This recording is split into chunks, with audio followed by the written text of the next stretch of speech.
Hey, it's Tuesday, Total Schmidt Show, Christmas week. Let's do this. Total Schmidt Show Season 3 is upon us. Tune in every week. I talk to entertainers from all over the world. Singers, dancers, comics, musicians, drummers, blah, blah, blah, all kinds. Techs, even some cruise directors. Most of the entertainers I talk to work on cruise ships. If you ever wanted to know what entertainers do, how they get through their day, any of the behind-the-scenes stuff about entertaining, we'll talk about that stuff here, as well as we'll delve into some of the entertainers and some of their works, some of their albums coming up, some of the things they've done in the past, things you can look forward to in the future. All that stuff you can catch here on Total Schmidt Show. But either way, get yourself a pizza, a beer, some bourbon, light up a cigar, or some sort of joint, or whatever type of crutch or vice you need to get through the evening, and sit back and enjoy whatever it is I put together this week on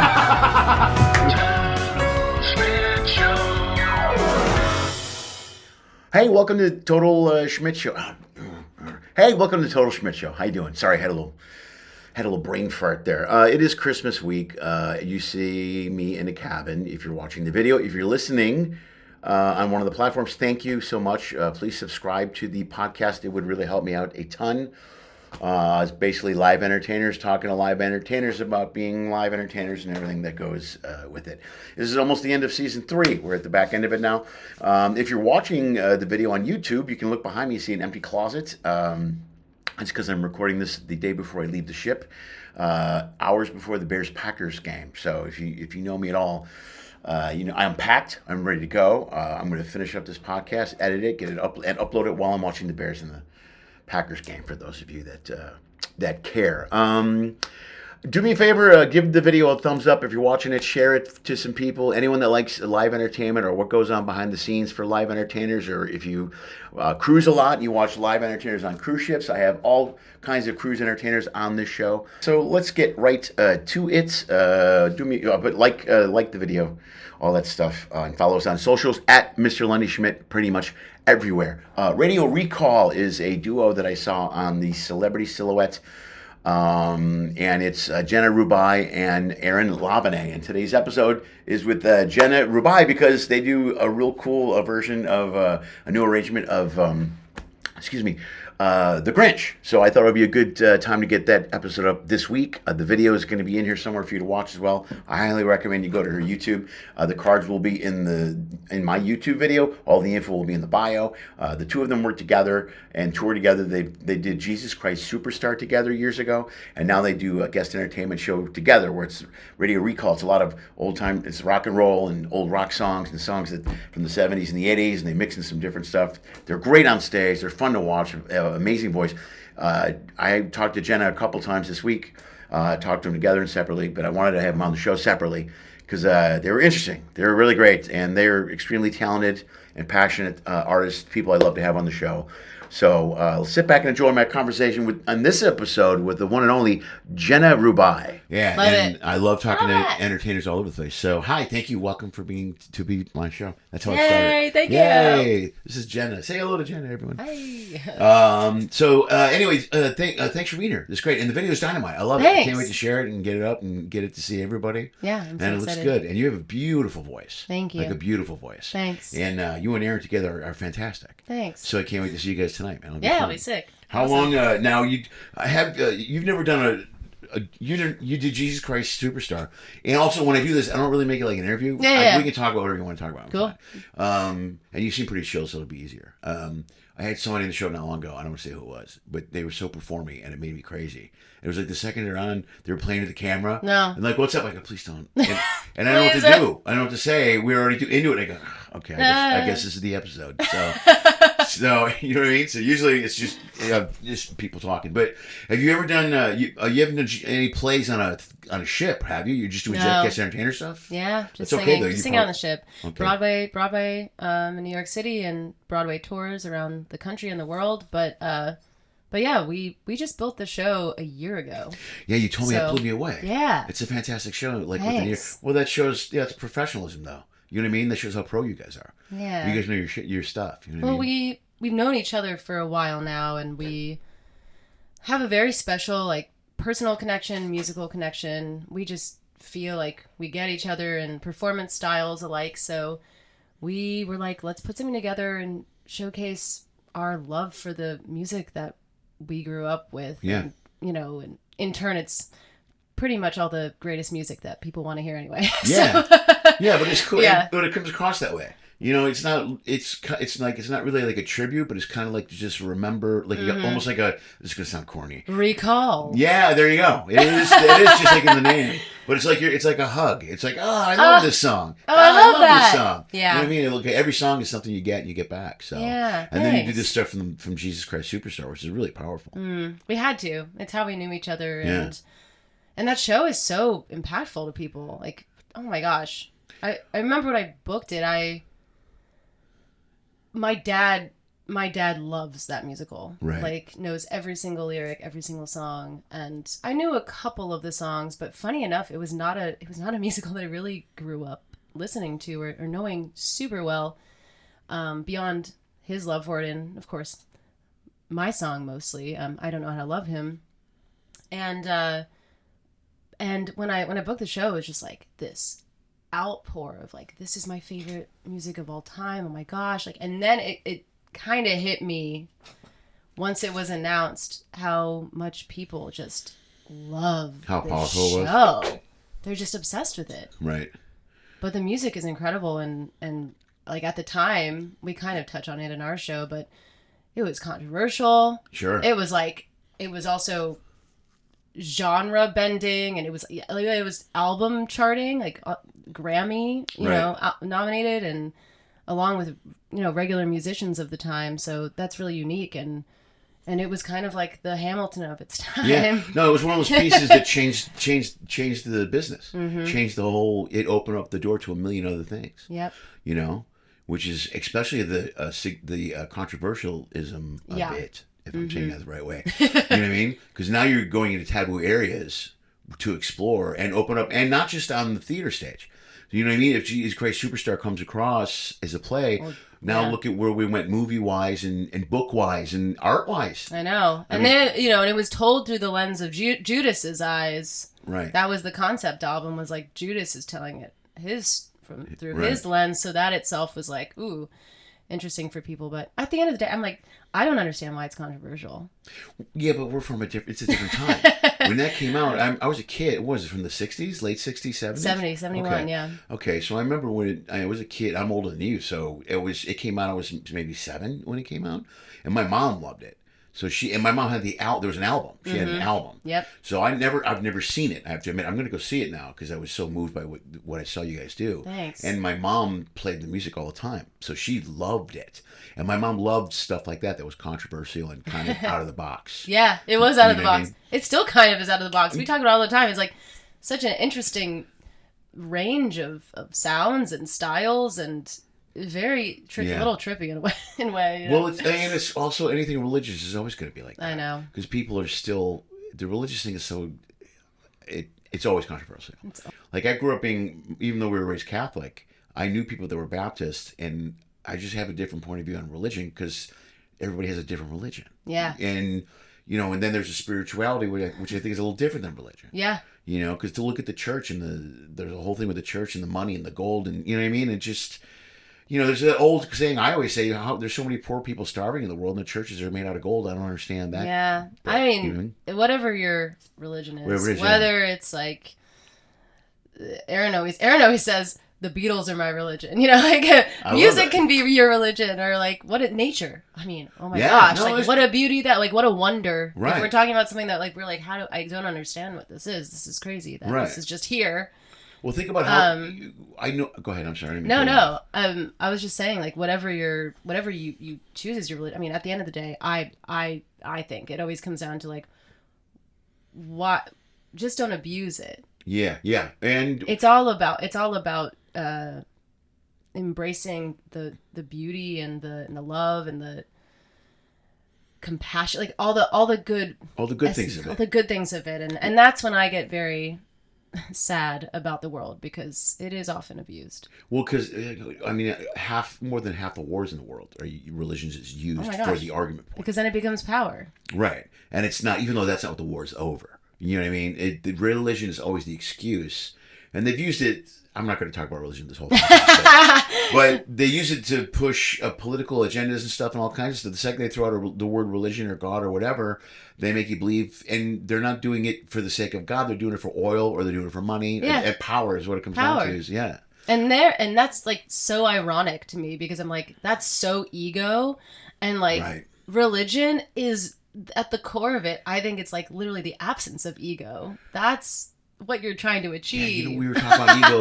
We talked about ego the other night. Yeah. It's amazing how powerful ego is, and people don't. Ego changed my life. The whole therapy on ego probably saved my life. That's really when I transformed after my divorce, and I understood how ego has so much to do in everyone's life. Mm-hmm. And sometimes I look at people now, my daughters especially, and I'll be like, that's an ego thing. You got to let that go.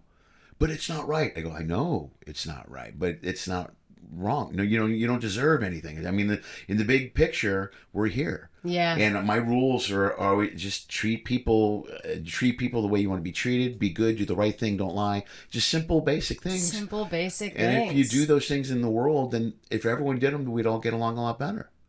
Yeah. But when you get into, why would you do that to me? I don't deserve. I need better. I should have. All of that. I mentality. Yeah. It's just not. It's not healthy. And I almost don't understand when I see people that they don't get it. You know what I mean? That you can't look at it and go, don't you see how selfish that is? It's challenging, and that's when I guess you have to discern who is right for you, what is right for you, and because you can't change people. Right. Yeah, you're right. That's another thing. I don't know if you saw my late show last night, but I mentioned you have no control over changing people. You can only change yourself. Yep. And once you embrace that, life it's almost like you lose weight. I felt like I lost 1 million pounds. I'm like, oh my God, that's so much. And then you just walk away from toxic people. Mm-hmm. Friends, whatever. You're like, I'm good with, I love you, but I can't. Yeah. I just can't do this. Yeah. I'm going to walk away. Damn. Yeah. Heavy stuff at the beginning of a podcast. Yeah, God, we go right in that. Let's get back to your dad, man. You said your dad was he artistic, or did he come? If he loved that play, did he do anything in the arts? No, my dad's an attorney. Oh no, the opposite of arts. Although this is hilarious. This is hilarious. Okay. He's a trial attorney. During the pandemic, I'd never seen him in action ever, my entire life. Really? And during the pandemic, there had the trials online, and my mom was like, "Oh, you want to watch Dad?" I was like, actually, yeah. And I didn't watch it very long, but I saw him. I mean, I know his personality. I know he's he'll talk to anyone. He's like the most talkative, personable person in the entire world. But beyond that, I saw him get up there and I was like, oh my God, he's performing.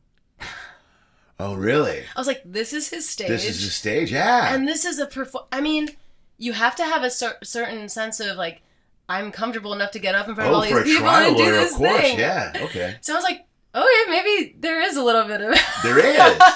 Just in a different way. No, my dad's side of the family is extremely musical, though. Okay. They all played instruments growing up. No one in my family does it professionally. Okay.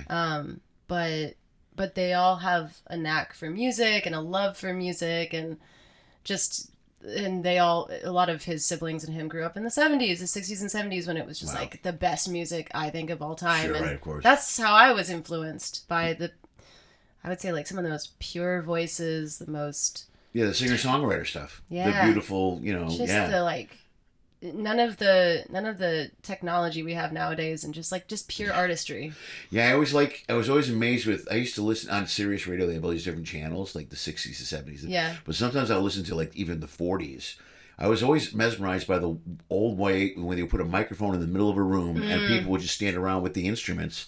And I love recording that way too. That's such pure. That's like 100% pure. Yeah. You know what I mean? Yeah. Talent and. There's no tweaking and bumping and exactly. Auto-tune. Then that's like the energy of the room too, and I think that's why live performance to me is so.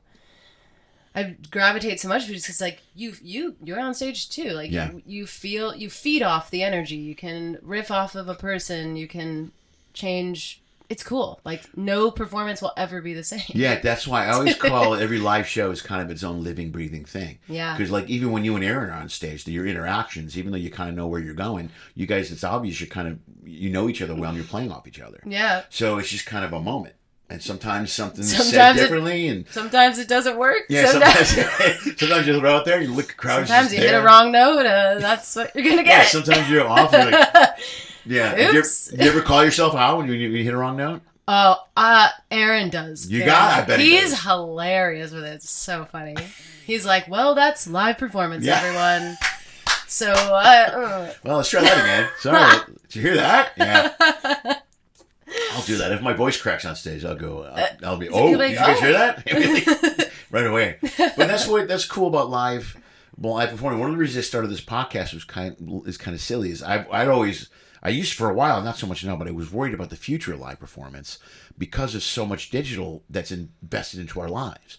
And what you're talking about, the recording live and performing live on stage, is so awesome and pure. And when you see it, when a crowd sees it, that's why ships are so dynamite. Mm-hmm. You see a lot of kids and people, especially teens, that have never seen a live comedy show or a live show. Yeah. Or when you do Jesus Christ, like look at me, I was so moved by Jesus Christ Superstar, and there's other people like, oh my God, I had no idea that's what it was. So to see live performance is so powerful. It's just amazing. It really is. It's and like you'll never be in that place again with all those people. Right. Never. It'll never be the same. And it's a special moment. Yeah, it's a natural moment. Yeah. And it's just as much of a moment for you than as the crowd, I think, in some ways. It's different because they're seeing it for the first time and they're kind of mesmerized. But every show to you is still a moment. It's still. Because, I may have just had a really hard conversation, or I might be like, oh man, we went on the best hike ever, like outside. So our energy, we come in with this energy, and then like sometimes it's, I'm sure for you too, it's like, it feels cathartic. Yeah. Well, sometimes it's funny. Sometimes you don't want to, it's because we're in the business where the show must go on. Yeah. And there's times when things happen and you have a bad day or you're in a bad place. And I'm like, I really don't feel like being funny tonight. But like, I'm such good, like, what I try to do is get in the moment so much that you're right, it kind of rejuvenates me into it, that it brings you back to life, kind of. But then after the show is when you decompress or whatever. But I can let everything go and that live moment on stage and just be in that moment and be alive. Yep. You know what I mean? Well, that's what's special is, like, if you really can hone into those moments of, like, truly being present. Right. Then, like, that's the special, like, experience of all of it. Right. Yeah, absolutely. Yeah, and that makes it a moment. That makes it a pure moment. Mm-hmm. And it's good for you, and it's a good connection with the crowd, and it's good with all that stuff. Yeah. How much? What other ships lines are you doing? Mostly Princess. Okay. Princess and Celebrity. Yeah. Okay, that's cool. We have a lot going into next year. We had a lot this year. We're super grateful. Good. To have launched it really strong. It's a great show, man. Thanks. It's dynamite. You guys should be out there everywhere, man. Thanks. You will be. That's good. Yeah, we have some really cool land side gigs too, and we're getting that rolling more too as we go into our second year, but we're thrilled. Well, is he in Ohio? Are you in New York? I'm in New York City, yeah. Okay. Now you have you have a boyfriend's in Canada? Is that correct? He lives in New York City, yeah. Oh, he lives in New York City. Yeah. Okay, where are you from originally? I'm from Florida. Oh, no way. All right, we're in Florida. Clearwater. All right. Tampa Bay. Oh, that's right. Okay, we kind of mentioned that a little bit. Yeah. Is that where your family's at down there? Yeah, I'm going home for Christmas. It'll be amazing. All right. So nice to be in the warm weather for like 3 weeks. Right. New York. I'm like, beaches, okay, yeah. I'll do it. Bring it on. Well, that's the advantage of doing the ship thing too, man. It's like, hey. I guess I'll do it. I know my boyfriend's like, stop complaining. You're in warm weather. Yeah. I'm like, I'm so tired. I have to go by the pool to get. I had performed a late show last night. I used to, when I first started doing ships, was right after I got divorced, and my ex used to be so pissed. I would call her. How dare you? I'd be like, I'm in Hawaii right now. She's like, ass. I'm in Chicago freezing. I go, you moved to Chicago. That was totally. She's gotten over it. But at the beginning, it was kind of fun to go. I gotta go. I gotta go to the beach. Is that why you're in LA now? Well, we moved to LA together. I met her in Chicago when I was doing improv, and I had already been to LA in the '80s and lived there for a while. Oh, okay. And I told her when I met her and we dated, I go, I'm moving back to LA, and she said, you need to be on board with that. And she was like, okay. And we moved, and she loved it, But then when we got divorced, she just went back to Chicago. But Chicago's a cool city, though. I like it. I love Chicago, but man. It's freezing. It is cold. Because we're moving next year, and we were looking at different places, and I would go to Chicago. I love it, but I don't want to do winter again. Yeah. Although, man, I really love New York. New York is a vibe. It's a total vibe. It's hard.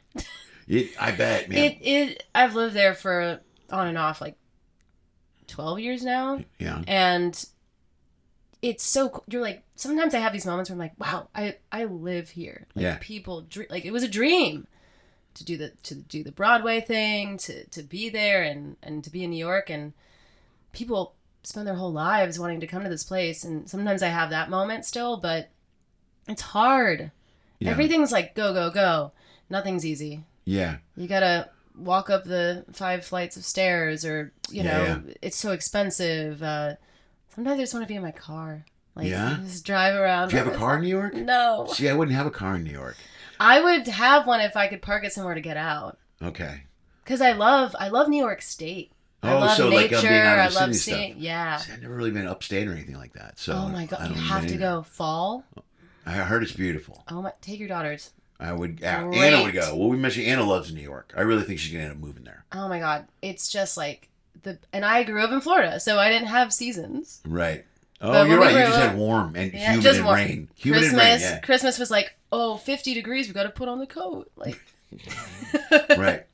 Yeah. So the fall time for me was like magical. Just have Yes. family up in Ithaca area, and it's still like one of my favorite places to visit. Yeah. I told you that I took Anna there for her graduation present, and she To wanted where? to New York. To yeah. New York. And she wanted to go. I think I'm not sure I told you the story, but I go pick when you want to go for a week. We'll go, me and you. And she wanted to go in January. I was like, oh my God, why do you want to go in January? But she picked January of 2020. Oh wow. Right. So it was literally a month or so before COVID hit. So Wow. yeah, so we went and we did everything. We stayed in Hell's Kitchen area, right near the Great. right near the port area, because I knew the port area really Yeah. well. But then we walked all over this. We were all over Manhattan. It's always We you did do everything. get the walking in, which is nice. Well, we were like 30,000 steps a day we were doing. I had to go rest. I'm like, this is ridiculous. Yeah. But we did everything. We did Cat's Deli, Billy Joel. I mean, we did it all. And she was just alive. I mean, she just loved it. I'm surprised she hasn't moved there yet. There You know? is, I mean, there's an endless amount of things to do, and it's funny because when you do leave it, you're like, I'm so bored. Yeah. Yeah, no, you're Because right. there's so much happening all the time. If you want to see anything or do anything, you could literally do it. Right. Like, any day of the week. Well, a big cities like that, but there's something about the magic of New York in the wintertime, too, is we did everything. Rockefeller Center, Yeah. we went and did all that stuff. Yeah. And that's what she wanted to see. Oh. Yeah, so she got to see it all, also before COVID, because then COVID hit, and then New York kind of changed that Times Square area. It's coming back. Is it good? It did. It took a long time, but I feel like it's finally kind of becoming what it used to be. Because Vegas got hit hard, and Vegas hasn't come back. Like, Oh, really? It's coming back a little bit. You mean like in terms of entertainment? Well, I think people and the energy. Like, you can walk around Vegas on a Wednesday and Thursday, and it's empty. I walked through a casino on a Wednesday afternoon. I'm like, where is everyone? Or Wow. it's Friday or Saturday night. There's no one. There's not many people out. Huh. And it's just kind of, it's weird. You know what? I read something that's affecting them big time. Is there's no Canadians traveling to Vegas. Well, there's no in the Canadians US. traveling to Florida's having a problem with it too. Right, the Canadians just stopped coming here. Yeah, I'm curious to see how that affects things. We'll see if Well, that changes. I think it'll turn around when the administration changes. I think, but the problem is now you're giving people an option to find something else to do. Yeah. So if you don't go and you go, well, I don't need to do this because I got this. So now suddenly how's that going to affect in the long run? Yeah. You know what I mean? No, exactly. The tourism, anything. Yeah. Tourism was the huge thing about, it takes a while post-COVID for anything to Right, come right. back, and now it's so expensive. Yeah. Yeah, for a while it was Oh my cheap, gosh. and then they jumped all over it. Now it's insane to do anything. And, It's insane. Yeah. Yeah. Yeah, but Vegas is like, and they keep cramming shit into Vegas. Like now they're putting baseball in there, and and they're building the stadium. I talk about this all the time. They're because I'm moving there. They're building the You're stadium. going to move to Vegas? Yeah, amazing. in July. Yeah, so they're building the stadium right there, right across from the MGM Grand, and I played the Grand all the time at So cool. Brad Garrett's place, and he hates it. He's like, I can't believe they're putting that baseball stadium across the street because that means 82 games a year that there's traffic coming in to watch a baseball game. Truth. Which is insane. But it's going to... their tourism and such probably. Well, Visitation. It did for football because football games are there now, Yeah. and hockey for sure. And it's a good sports town now because they changed the gambling laws, which is kind of messed up. You know what I mean? The gambling it's part of the end of our world. I think is they call it the futures market now. Sit on the... Yeah. Yeah. So it's legal everywhere. So, but anyway, it changed all that stuff. So, So let's get back to. Do you have anybody in your voice, or your family has a voice like you that can sing like you? Like, does your mom sing? Your parents No. sing? That's really interesting. No. Because every time there's always someone that's like, well, my aunt, my uncle, my whatever. No, they're like I said, they're musical. There's musicality for sure. Nice vocals. Like they can hold a tune, they sing songs, but Yeah. they're not out there doing it professionally. It's kind of Are you still That was the one auditioning for any Broadway stuff in New York? kind of definitely open to it. Right. I have an agent, and I would love to pivot into TV film a bit more this year. How just much because it shooting's going works on in New York? It's still tough. Yeah. It's tough coming back, especially after the strike. I mean, everywhere got hit. So, but just because we built the show and we're doing so much of this right now, and Broadway shows, even regionally, take you away for like 3 months at a time. Yeah. So unless it were something that was like a new development where I could originate it, or if there was like some huge opportunity, I'd really be open to that. But beyond that, it's not as lucrative, and we are not in control of it. Right. That was the reason why we did this. Right. We've done some cool things in our careers, and we really want the stability of doing what we love to do and be in control. Like we got to build the show we wanted to do. We got to choose the songs. We get to choose, for the most part, the kind of performances that we're doing, where we're going. Whatever. Then the line decides whether or not they're in as opposed to the, acting, it's everyone telling you could be the best person in the room that has nothing to do with you booking the role. Right. So there's too much flux for that, and we both wanted the stability of that coming out of JCS and COVID, and just kind of shifting the lens a little bit on our careers. Right. Well, I ended up on here because when I got divorced, and then I was back then I was doing a lot of TV and film and stuff. I'm SAG. I got my pension through SAG. I got all this stuff, and I had early on. I was balancing the acting, auditioning, and the ship thing. Mm-hmm. But the more the ship thing grew, two things happened. One was the stability is good, but then the being in control thing was more attractive. Yeah. Because your schedule too. Yeah. And with acting, it's like you could get an audition this week for whatever it's happening in like a month. Right. And then you're like, oh my God, now my whole life is changing for a certain amount of time, and it just happens so quickly. Right. Whereas there is a nice element of like, I can see my future a little better. Yeah. Well, I used to like the unpredictability a little bit. I did too. Because I'm also a child of chaos, which a lot of stand-ups like chaos come from that. So my life has been around chaos. Yeah. But the more I started doing the ship thing, and there were plenty of times where just recently I was up for something, and I left 3 weeks open. I go, okay, you know what? I'm going to leave. I got 3 weeks open. Mm-hmm. I'll leave it open. They gave me a handful of dates. I go, great. Let me know which one works. And then as time came, they started chopping off dates, and then I didn't get it, and I'm like, well, what? I go, no, I took 3 weeks off. Yeah. And I can't take 3 weeks off anymore. You know what I mean? I can't do that. There's always a give and take. That we sacrifice a lot. Yeah. We don't have predictability in our industries. So, No. So it's like a lot of it has to just be trust. Yeah. And also being willing to let things go. That's hard. So hard. That was easier for me than my ex-wife, and I had a huge problem with that. Because I read for some pretty big stuff, and I was up for some really big. And I was told sometimes, I was told lots of times. I learned this early on. This is going to be you. Don't worry about it. I'm like, okay, great, thanks. And then when dust settles, you're like, whoa, what happened? I don't trust anything until it's in paper and you're signed. It's happening. Right. I used to got to a point where there were a couple roles I didn't get. I found out on the radio. Oh my! Where I was like driving and I would hear it and I'm like, oh God. Please tell me she didn't hear that. That's horrible. And she goes, I guess we're not going to New York. I go, no, I guess we're not.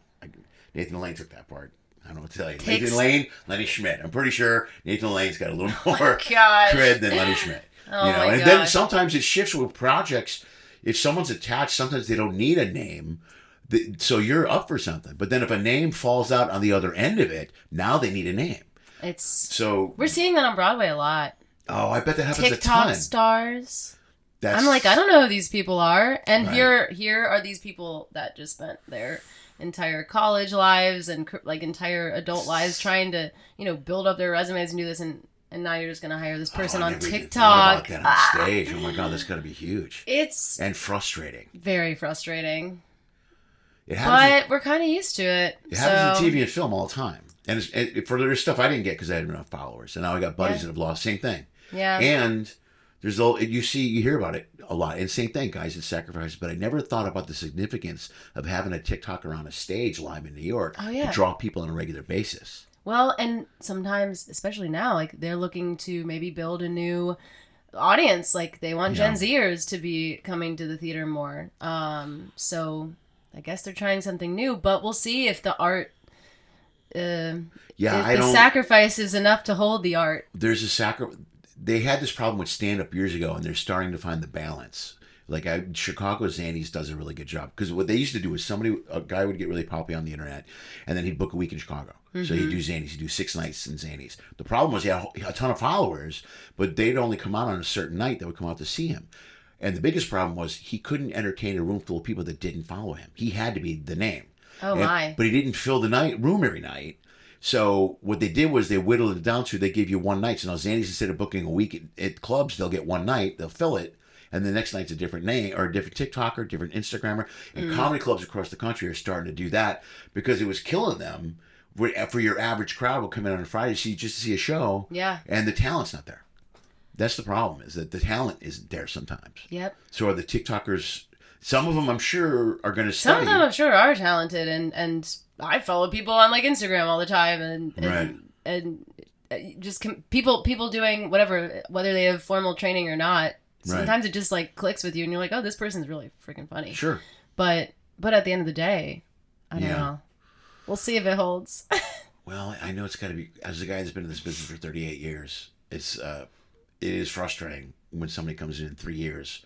And then they're getting a ton of work, and you're like, oh, okay. So this party is just like, but I mean, I guess that's why I want to be more in control of my work. That's why the control thing was so. You get to a point where, like, I started focusing on clubs that I go where I wanted, I guess. Yeah. You know what I mean? And I'm like, I'm happy with that. And I've been doing this long enough, and I work all the time, so I can't complain. You know what I mean? When I was younger, I had grandiose, I was thinking House in Malibu and movies and all that other stuff. Now I just, I want to make a living and enjoy what I do. Yeah. Which is where this comes in to be perfect. So you get to, now you're in control of your show, you're in control of the touring, you're in control of all of it. We can still dream big. Yeah. But like, it's nice to have the stepping stones, you're like, okay, well, we achieved this. Then where do we want to go? It also helps your decision-making process. Like if you're dreaming big, you also have more control. You understand the business more. Yeah. So you're heading in a direction. When you're younger, you're just kind of going where the numbers are. Like, I worry a lot about the state of mind, especially the younger people that come in. Like, child actors were always that for years. Yeah. If you're huge, it's an even bigger problem, which is not our business. It breaks my heart when I look at this OnlyFans thing. I mean, you see these girls that are 19, 20 years old on OnlyFans, and you're like, man, what is that doing to your state of mind in 10 years? When you look back and you go, oh, everybody can see this. Yeah. And then you're not making that money. You know what I mean? Because OnlyFans there's no residuals with OnlyFans. I wouldn't know how OnlyFans works, but no, it's like a Twitch. Pay, when you're popular, you get paid as it's going on. That's which is where I think the higher ups want the business to go, because they don't have to pay. The biggest problem, I think, is like you and I, we've been around, we understand the business. So you'll get an offer and you'll go, no, that's bullshit. I don't want to do it. Yeah. But a younger person will go, yeah, I'll do that for sure, because they're just kind of naive and don't understand that 10 years down the road, how it's going to affect their life or their business. Yeah. Like, we have a smarter business sense, and you have a career vision. You know what I mean? You have a vision over it. This is where I want to go. Mm-hmm. Like you, for a simple fact, we're talking about OnlyFans. You're like, I wouldn't know what you're talking about. You wouldn't even consider it, right? Yeah. I mean, no shame on people. People can do whatever they want to do. Of course, 100%. Whether it's OnlyFans or TikTok or Broadway or TV, I feel like, as long as like, fame is generally temporary. Right. Success can be temporary. It can. And especially in these art forms, any art that doesn't have a linear path. Right. People, I guess, if you're young and you have a lot of success, you don't understand the hardship of not getting the thing and not always having it. Yeah. And then later, a couple years later, then they're all depressed because they don't know what that feels like. Right. And that's a drastic emotional roller coaster to be on. And just a financial one as well. I've known a lot of people that are very successful in their career, and some of them have blown through their money, and some have not. Like, even say what you want about Joe Rogan. I worked with Rogan on a project years ago before Fear Factor, and he was already set from news radio. He had already took care of his money. In fact, he knew what he was doing money wise. And then there was Andy Dick, who was not. Andy blasted through every dime he ever had. Wow. You know what I mean? And I've known other writers who produce the same thing, because you start making the money and you think, oh, I'm going to be making this money forever. Yeah. Yeah. Work smarter, not harder. Well, the longer some things, like, well, if I would have hit or whatever in my 20s, I probably would have screwed it all up. I'd have been dead for sure. So I think in a way, when you get back to talking about being in control, that's the greatest gift we've gotten from this journey, is that we're in control of our careers. Mm-hmm. We're doing what we want to do, and we're traveling and we're spending time with people. You're traveling, working with Aaron. Mm-hmm. How great is that? Yeah, you know what I mean. How many times have you been in a situation where you got to work with someone where you don't like them? Yeah, I don't know how bands do it. For tour for 20 years, a band, and they hate each other at the end. Cheap Trick doesn't even talk to each other when the shows are over. That's crazy. I know. Can you imagine? But they draw. They do it. But now you can do whatever you want to do when you travel. Yeah. So you're fortunate. We're building that. Yeah. Building that. Yeah. That's good, man. Yeah. So let's wrap this up. I think this was good, man. Oh my God, this was perfect. This was good. Do me a favor, first of all. Oh, no. We didn't even talk about the Grinch yet. And we talked about it a little bit at the beginning, but I want to talk about it now. What gave you the idea? It's a beautiful arrangement, by the way. Thanks. I've never thought of that before. I saw it live, and you're like, you should see the video. So then I watched the video, and it's dynamite. Thanks. First of all, the video looks great, and there'll be a card here. It'll be up a couple times during the video. Thanks. But what a great job, man. How did you come up with it? Have you done it before? What gave you the idea for the new arrangement and the whole thing? Well, My dad wants Christmas music. Okay. He's like not a religious person or anything. He just loves Christmas music. Right. And he was like, a couple of years ago, he's like, I'm turning 70 and all I want is Christmas music from you. I was like, what? This is so random. Right. But then I started feeling like guilty about it. And I was like, okay, I think I should do it. And honestly, what a gift, because it helped me unlock my creativity in this area that I've been wanting to explore more. Really interesting too to take songs that and love. I mean, I had this whole page of Christmas songs, and I was like literally any one that I liked, and then I would put it in like up-tempo, ballad, mid-range, whatever. Right. And then I started circling ones that I absolutely knew I wanted to do, or then I would look at some of them and be like, okay, how would I arrange that to make it like my own? Because that's the most important part, is everyone has Christmas music. It's the most oversaturated market. Right. How do I make it unique and cool and something that's like me and I'm proud of? Yeah. So I started working on 4 or 5 of them. Last year I released 3. Really proud of those. Produced with original creator of Trans-Siberian Orchestra. Oh, no way. Mm-hmm. Oh, that's cool. Yeah. Talk about recreating a Christmas song. You know what I mean? Yeah. That's very cool. Yeah. And the other producer I work with is so freaking talented. So I came to him. I don't know why Grinch. The other ones are so different. What are the other ones? I'm a ballad girl. Are you really? I'm like, yeah. Okay, well, I can hear that from your voice. The Grinch is so fun. And you do the little radio tweak thing. Yeah. It's kind of cool. So, I mean, my idols are like Celine Dion, Barbra Streisand, oh my gosh, Karen Carpenter, Dionne Warwick and stuff. I love Karen Carpenter. So great. I love her so much. So I grew up with these like pop voices, but more pure and big at times. Yeah. But then I also grew up with like the pop stars. Right. So like I just love Britney and Christina and Pink and all of them. So the other 3 songs are We Three Kings. Okay. Grown Up Christmas List. That's a beautiful song. Okay. We Three Kings. I love that. Yeah. Grown Up Christmas List. White Christmas. Okay. And I worked with some incredible musicians on them. World class acoustic guitar players, etc. Released those last year. I have a music video for We Three Kings as well. Okay, where can on YouTube? It's all on YouTube. Yeah. All right, I'm gonna put cards to all of them. I'll find them all.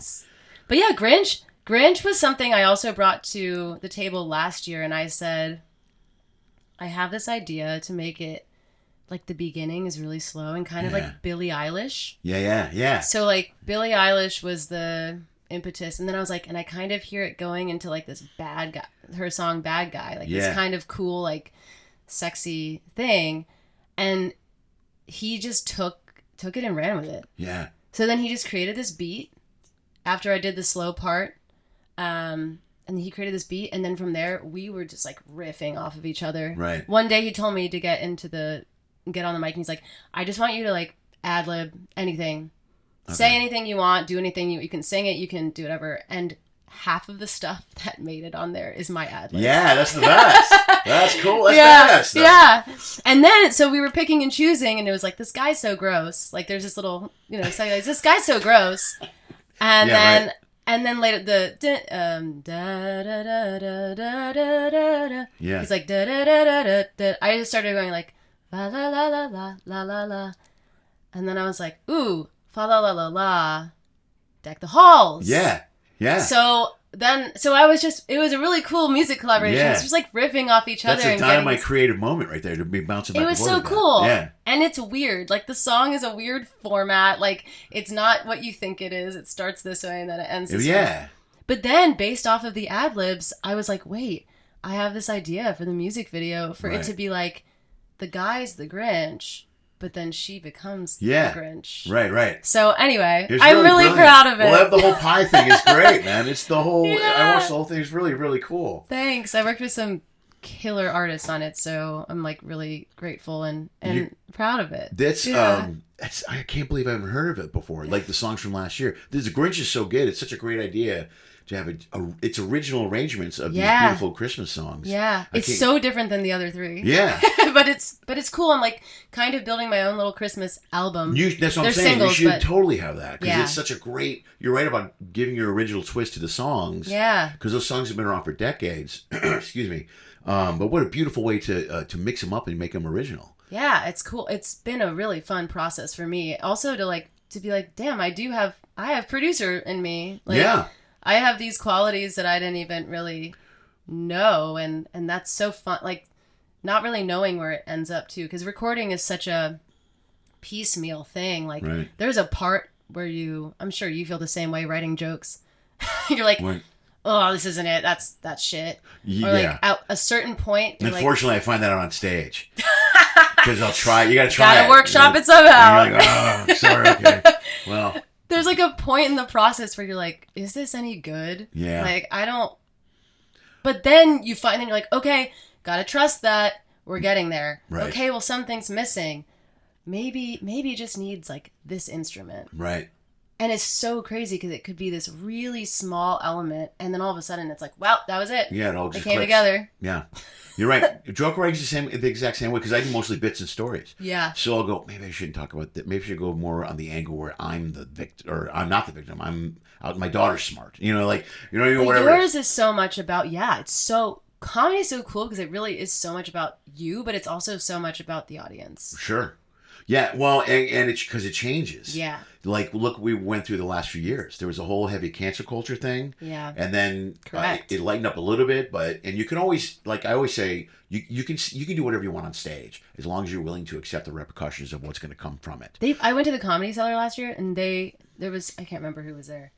They didn't let us. They had to put blackout. Yeah, they don't do they don't let you do anymore. They'll do it depends on where you go. Chappelle does the bags, and Rogan does the same thing at the Mothership. Some other clubs do that. It's just crazy because no one blurs the lines anymore, or people don't have the capacity to do that. Well, they don't understand. Like, I think there was a show. I had this conversation with Mike Log. There was someone in the front row of the show about 6 weeks ago. I was here taping my show, and I mentioned something about it, and I made fun of it. I have a hard time on stage going, "Don't tape me." You know what I mean? Yeah, I find a funny way to say it to get her out of it. And then afterwards, Mike and I were talking about it. He goes, why is that such a big deal to comics? I'll give you two reasons. One is sometimes you're doing something you don't want out there yet publicly. Number two, copyright. All my stuff is copyrighted. Sure. So if I do it and I have the copyright already, I'm fine. But if you do it and it's gone and it's out there, now I can't copyright. Or, I got to be careful with the new stuff, especially. And that's tricky. And sometimes you're working on a bit and I'll listen to it and go, that's not right. That's not what I meant. Sometimes I say the wrong thing. Sometimes I went the wrong. And it happens with me a lot because I'll start to race, and I'll go, that's not what I meant to say. Let me reword it. Like Yeah. I do a whole bit about mansplaining. It took me forever to work on the bit because people get angry during the bit. I go, let me finish the bit. The point isn't, you don't understand. And then I put it on the last album. That's hilarious, actually. Yeah. You don't understand. Oh, Like, this woman in okay. Vegas just wouldn't shut. I'm like, and this is when the bit was already done. I go, it's not always mansplaining. Yes, it is. I go, okay, you listen to the bit, but you can't get it out. But if someone taped it and got it out there, because it's the setup, also things are taken out of context. If you take a line from a joke and take it out of context, a lot of times that's not what they're saying. They're saying that's wrong. Yep. You know what I mean? Yep. Like I do a whole bit about, I didn't do it last night, about describing or explaining oral sex to my daughters. And if it's taken out of context, I've had people slap me and go, that's completely inappropriate. I go, the bit's not about oral sex. The bit's about communication and honest communication. And if you're not honest with your kids, it's misinterpreted. Yeah. So then people, you know what I mean? So you don't want that online or whatever. So it's the same, kind of off on a tangent, but you don't. Well, now because people are just editing whatever they want and making it fake. Right. And how many times have you seen a video where someone goes, this happens, look, this happened. And you're like, well, there's a little context there that you're not explaining. Yeah. You didn't see what happened beforehand. It's a wild world. It is. It's a trepidatious time. And for live, if you're performing live, it's really hectic because then people take stuff. At least in the studio, you have a time to go, well, I want to drop that, change it, move it, whatever. Yeah, but then people release a cover and then they're all up in arms about it. Really? Then Sabrina Carpenter. They're like, her Man-Child album art. Have you seen that? Oh, no, I haven't seen I'm that like, yet. you guys, all of her music is making fun. She makes fun of herself. She makes fun of everything. Right. I thought it was a very clever album, and then people were like, oh, the whole thing was, I don't know. But I was like, but it's ironic. There's irony. People don't understand Yeah, comedy anymore. They don't. Well, there's a bigger picture where everybody has to have a word, has to have input. Yeah. They're judgy, and they go, well, here's what I think. And you want to go, I don't care. No one cares what you think. This is what the artist wants to do. This is the artist's voice and vision. You're not getting it. And I guess at the end of the day, it's you learn what people gravitate toward you and what. Yeah. No, that's how you build, I guess, a following or whatever. Yeah. You should do the album. I got off track on the holiday thing. It's a great idea. I am surprised I haven't heard any of it before. You know what I mean? Well, now you got to follow me. Yeah, I'm on Spotify, Apple, everywhere. All right. All places. YouTube especially. Plug it to the camera. Whatever you want to plug. Where can they find is it Radio Recall? Do you have your original? Radio Recall is the show that I have with my music partner from Jesus Christ Superstar. We're touring all around the world, all around the country. You can follow us at www.radiorecallofficial.com and then Jenna Rubaii, RUBAII.com. I'm also on Spotify and YouTube and yeah. All right. Cool. Yeah. Thank you so much for doing this. I really appreciate it. Thanks. So great talking to you. Great. You're still watching? That's amazing. Nobody does that. Nobody, but you did. That means you want more. Pick one of these clips. Go for it. I dare you. Hey, also follow one of those social media thingies.